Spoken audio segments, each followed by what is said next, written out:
नमस्कार दोस्तों, नमस्कार। मैं हूं professor Hare Ram Sinha from university of Delhi. दोस्तों, आज के इस क्लास में मैं आप लोगों के साथ कोर बैंकिंग सॉल्यूशन, जो कि आपके इकोनॉमी जीएस का एक बहुत ही इंपॉर्टेंट टॉपिक है, आज हम वही डिस्कस करने जा रहे हैं। तो बच्चों, बिना देर के हुए चलते हैं स्क्रीन पे और देखते हैं कि कोर बैंकिंग सॉल्यूशन एक्चुअली में क्या है। जैसा कि आप लोग स्क्रीन पे देख रहे हैं, कोर बैंकिंग सॉल्यूशन एक ऐसा सिस्टम है जो किसी भी बैंक के सारी ब्रांचों को एक साथ जोड़ करके ग्राहकों को किसी भी ब्रांच से लेन देन की सुविधा प्रदान करता है। जैसे कि मान लेते हैं कि मेरा अकाउंट सीवान के किसी एसबीआई ब्रांच में है। कोर बैंकिंग सॉल्यूशन से यह संभव हो पाता है कि मैं यहां दिल्ली में एसबीआई के किसी भी ब्रांच से अपना लेन देन कर सकता हूं। यानी चाहूं तो मैं पैसे निकाल सकता हूं, जमा कर सकता हूं, या फिर चेक जमा कर सकता हूं, या फिर चेक से पैसे निकाल सकता हूं। ये सुविधा कोर बैंकिंग सॉल्यूशन के वजह से संभव है। ये जो है बच्चों, ये एक ऐसा तकनीक है जो बैंकों को पूरा डेटाबेस प्रोवाइड करता है, और उस डेटाबेस की वजह से बैंक इमीडिएटली आपके सारा डेटा देख करके आपको आपको लेन देन की सुविधा प्रदान करता है। मान लेते हैं कि जब कोर बैंकिंग सॉल्यूशन नहीं था और मेरा अकाउंट सीवान के किसी एसबीआई ब्रांच में था, और मैं यहां दिल्ली में किसी एसबीआई के ब्रांच में गया और मैंने सोचा कि मुझे पैसे निकालना है, तो क्या यह संभव था? बिल्कुल संभव नहीं था। यह संभव हो पाया है कोर बैंकिंग सॉल्यूशन के वजह से ही। दूसरी बात मैं यहां पे बताना चाहता हूं आपको कि कोर बैंकिंग की शुरुआत से जो इफिशियंसी में बढ़ोतरी हुई है, उसी के वजह से ग्राहकों की सुविधा में भी काफी सुधार हुआ है। यानी ये कोर बैंकिंग ही है जो आपको ये सुविधा देता है कि आप किसी भी ब्रांच से, चाहे आपके देश के किसी भी जगह पर किसी भी ब्रांच में यदि आपका अकाउंट है, तो उस बैंक के आप किसी भी ब्रांच से अपना अकाउंट ऑपरेट कर सकते हैं। और बैंकों के लिए भी आसान हो गया कि आपको ये बढ़िया से बढ़िया सुविधाएं दे सके और आपके अकाउंट को मैनेज कर सके और वो अपने अकाउंट को भी वो अच्छी तरीके से मैनेज करे। आगे देखते हैं कि कोर बैंकिंग सॉल्यूशन की विशेषताएं क्या है।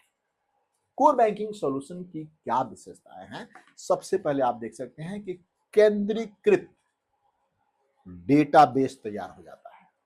जैसा कि मैंने अभी आपको बताया कि कोर बैंकिंग सॉल्यूशन की वजह से एक बैंक के सारे ब्रांच एक दूसरे से जुड़ जाते हैं। उससे क्या होता है कि हर बैंक का डेटा हर बैंक के पास अवेलेबल हो जाता है। यानी एक सेंट्रलाइज डेटाबेस तैयार हो जाता है, जिसको बैंक वाले यूज करके आपको बेहतर से बेहतर सुविधा प्रदान करते हैं। ठीक है। Real time processing core banking solution के वजह से ही संभव हो पाता है। यानी जैसे कि मैंने आपको बताया कि मेरा अकाउंट एसबीआई के सीवान ब्रांच में है और मैंने यहां दिल्ली से पैसे निकालने की कोशिश करी या निकाल लिया, तो इसमें क्या होता है कि इमीडिएटली मेरे बैंक से डिडक्ट हो जाता है और उसको अपडेट भी हो जाता है, जिससे मैं चाहूं तो किसी भी ब्रांच से या फिर अपने फोन से भी अपना बैलेंस चेक कर सकता हूं, अपना किसी ने पैसा जमा करा उसका हिस्ट्री देख सकता हूं। तो वो immediately with in a fraction of second ये सब प्रोसेस हो जाता है, और ये because of core banking solution की वजह से। तीसरी जो इसकी विशेषता है, ये मल्टी चैनल एक्सेस देता है। ये कोर बैंकिंग सॉल्यूशन ही है जिसके वजह से आप चाहें तो अपना पैसा, अपना बैंकिंग सुविधा, चाहे तो आप एटीएम के माध्यम से पैसा निकाल सकते हैं, एटीएम के माध्यम से पैसा जमा कर सकते हैं, एटीएम के माध्यम से ही आप पैसा किसी और को आप ट्रांसफर कर सकते हैं, और भी बहुत सारी सुविधाएं एटीएम देता है। सेम फंक्शन को आप चाहें तो यूपीआई के थ्रू कर सकते हैं, सेम फंक्शन को चाहे आप डिपॉजिट करना या जमा करना, ट्रांसफर करना, सेम फंक्शन को आप चाहें तो इंटरनेट बैंक के थ्रू भी आप, इंटरनेट बैंकिंग के थ्रू भी आप परफॉर्म कर सकते हैं। तो ये सारी सुविधाएं यानी मल्टी चैनल एक्सेस ये कोर बैंकिंग सॉल्यूशन की वजह से ही संभव हो पाया है। आगे देखते हैं। इसके बाद ये देखते हैं बेहतर सुरक्षा भी प्रदान करता है। चूंकि कोर बैंकिंग सॉल्यूशन के वजह से डेटा सेंट्रलाइज हो गया, अब बैंकों के पास ये सब डेटा का एक्सेस है, तो वो बेहतर तरीके से उसको सुरक्षा दे सकते हैं। इंस्क्रिप्टेड उसका सुरक्षा दे सकता है बैंक। और जब भी आप पैसा निकालने जाएं या फिर जैसे ही कोई बैंकिंग एक्शन कोई परफॉर्म करने जा रहे हैं, पैसा निकालने जा रहे हैं, जमा करने जा रहे हैं, एटीएम से पैसा निकालने जा रहे हैं, तो आपको पहले वो वेरीफाई करता है आपके पासवर्ड के माध्यम से या फिर वन टाइम पासवर्ड के माध्यम से या जो भी ओटीपी के माध्यम से आपको पहले वो कंफर्म करता है, यानी सिक्योरिटी टाइट हो गया है because of core banking solution. ठीक है बच्चों, आगे देखते हैं। ये तो था core banking solution in general. अब भारत में कोर बैंकिंग सॉल्यूशन, थोड़ा इसको भी हम डिस्कस कर लेते हैं क्योंकि आपके एग्जाम में इससे भी काफी क्वेश्चन पूछा जाता है। आप अच्छी तरीके से जानते हैं कि भारत में जो मॉनेटरी सिस्टम का जो गार्जियन है वो कौन है? वो आरबीआई है। और आरबीआई ने कोर बैंकिंग सॉल्यूशन की शुरुआत 2012 में की थी। कब किया था? 2012 में। और आरबीआई के जो कोर बैंकिंग सॉल्यूशन है उसे हम ई कुबेर के नाम से जानते हैं। किसे जानते हैं बच्चों? ई कुबेर के नाम से जानते हैं।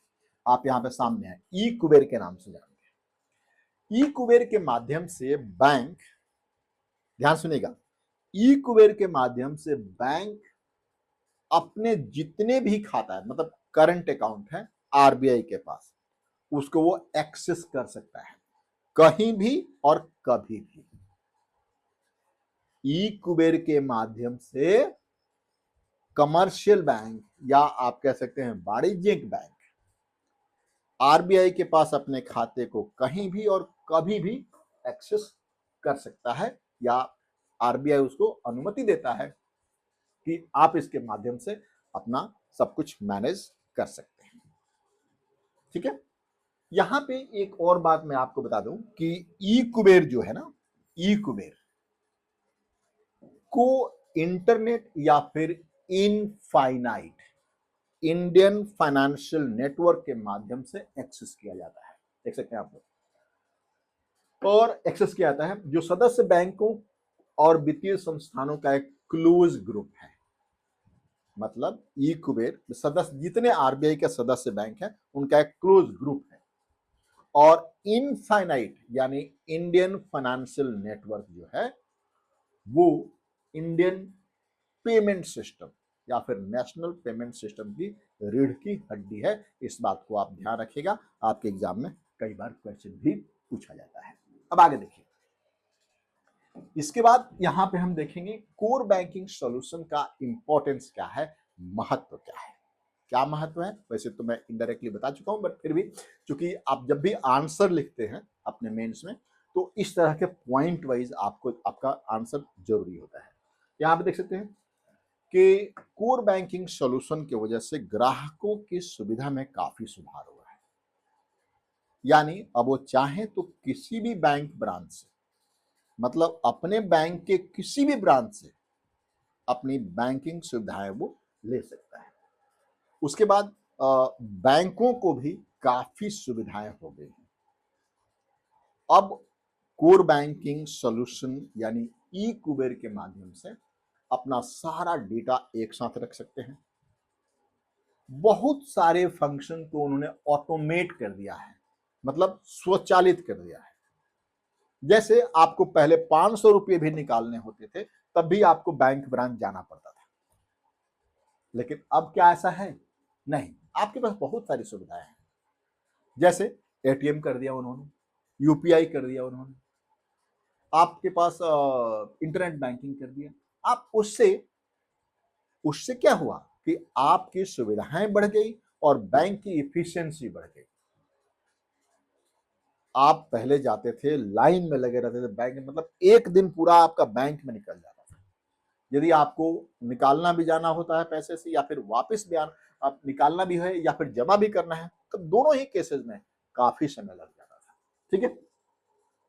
अब जो अकाउंट है उसका बेहतर प्रबंधन भी कोर बैंकिंग सॉल्यूशन के माध्यम से किया जा सकता है। ठीक है, आगे देखिए। इसके बाद आप यहां पे देखेंगे सीमा पार बैंकिंग भी कोर बैंकिंग सॉल्यूशन से भी संभव हो पाया है। यानी आपने देखा कि एसबीआई के ब्रांच या इंडियन बैंक के ब्रांच कई जगह मिडिल ईस्ट में भी है, कई अदर देश में भी है।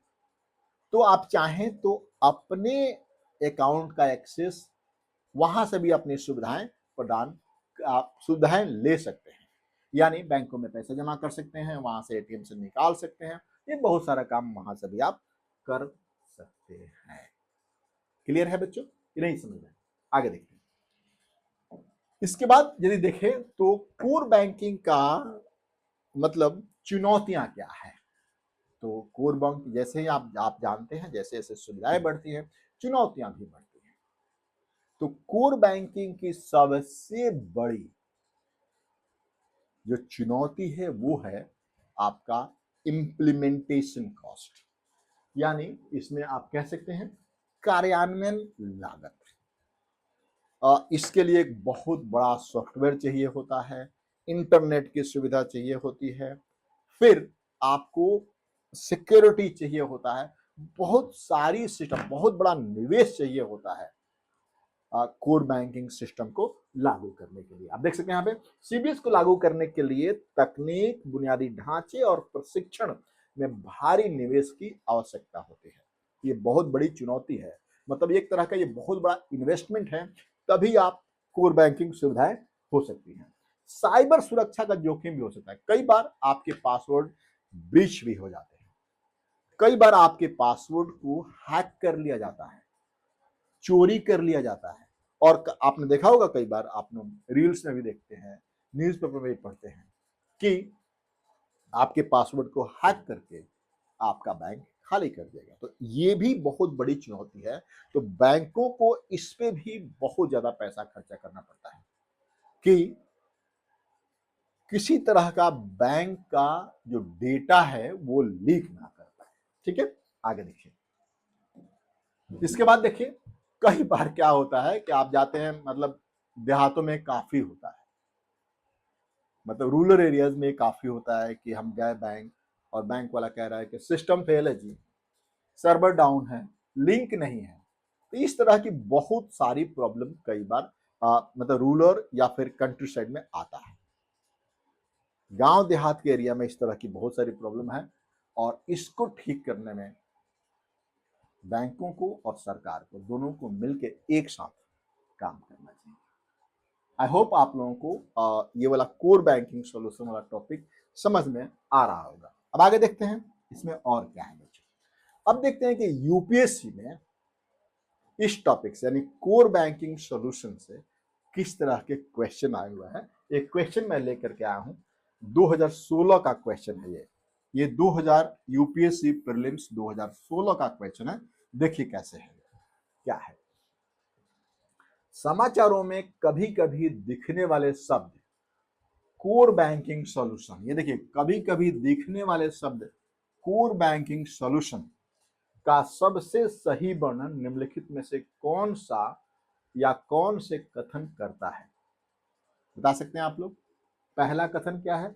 यह बैंक की शाखाओं का एक ऐसा नेटवर्क है जो ग्राहकों को उसके नेटवर्क पर बैंक की किसी भी शाखा से अपने खाते को संचालित करने में सक्षम बनाता है, चाहे उन्होंने अपना खाता कहीं भी क्यों ना खोला है। ध्यान रखिएगा, जब भी आप आंसर करते हैं तो हो सकता है पहला आपको ऑप्शन सही लगे, लेकिन मेरा एक सजेशन होता है कि बिना सारे ऑप्शन पढ़े हुए आपको आंसर नहीं करना होता है। ठीक है, देखिए यहां पे यह कंप्यूटरीकरण के माध्यम से वाणिज्यिक बैंकों पर आरबीआई का नियंत्रण को बढ़ाने का एक प्रयास है? मैंने कभी बताया अभी नहीं। यह एक विस्तृत प्रक्रिया है जिसके द्वारा भारी गैर निष्पादित अस्तियों यानी एनपीए वाले बैंक को किसी अन्य बैंकों द्वारा अधिग्रहित कर लिया जाता है। तो नहीं, ये भी सही नहीं है और ये भी सही। इससे आरबीआई का बैंकों पे नियंत्रण नहीं होता है और ये एनपीए का सॉल्यूशन नहीं है। तो इसका आपके पास आंसर एक ही बच गया कि यह बैंकों के विभिन्न शाखाओं को एक साथ जोड़ने का एक सिस्टम है। समझ में आ गया बच्चों? मतलब option A is your answer. तो यहां पे आप कर सकते हैं, क्या है, नीचे दिए गए कोड का उपयोग करके सही उत्तर चुनिए। केवल 1, 2 और 3, 1 और 3 या फिर 1, 2 एंड 3। तो केवल 1 आंसर क्या हुआ इसका? केवल 1। तो बच्चों आपको ये लेक्चर कैसा लगा? और हाँ, ध्यान रखिएगा, हर रोज 7 बजे इकोनॉमी जीएस के लिए मैं वीडियो डालता हूं। तो उस दिन हर रोज 7 बजे आप तैयार रहिए कि हाईली वैल्यूएबल वीडियो आपके लिए आएगा जो आपके जीएस की तैयारी में काफी मददगार साबित होगा। थैंक यू बच्चों, thank you for watching this video.